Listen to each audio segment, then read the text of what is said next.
Sledges and hedges can be very useful in reducing the amount of moves in your F2L, making it overall more efficient.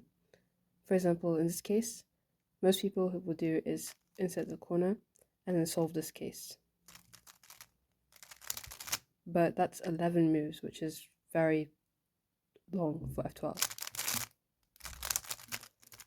But if you just do a hedge, so F, R prime, F prime, R, you create a 3-mover. And you just insert it. And that's only 8 moves.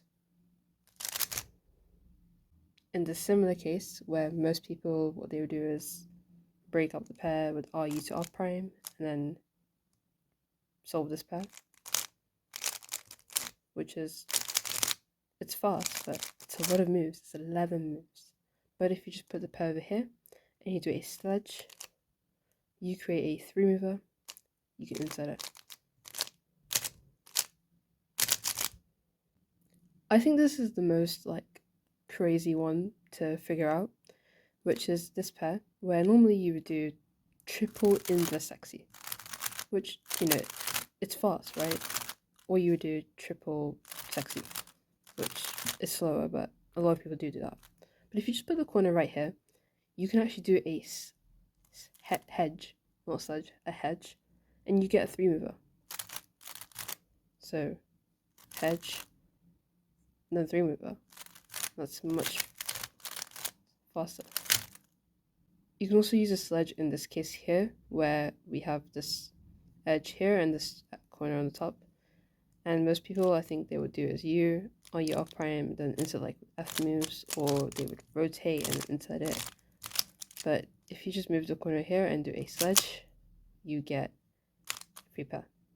Next, we have this case here where we have the corner here with white facing U, like this way, and then you have a misoriented edge. And most of the time, people will rotate and solve it, or they would do it to the back. But you can actually do it from here. If you just keep the edge over here, so if it was over there, you move it here and do a sledge and solve it. So sledgehammer, U, insert. In this case here, a lot of people, for this case where you have the solved corner and the edge, which is oriented, they might just take out the corner, U2, and then solve this pair. But if you just move the edge over here and do a sledge, you get a 3-mover.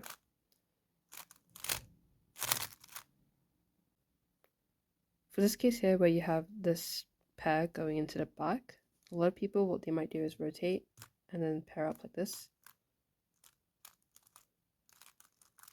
But you can actually solve this pair from here by moving the edge over here and doing a hedge and then solving it into the back.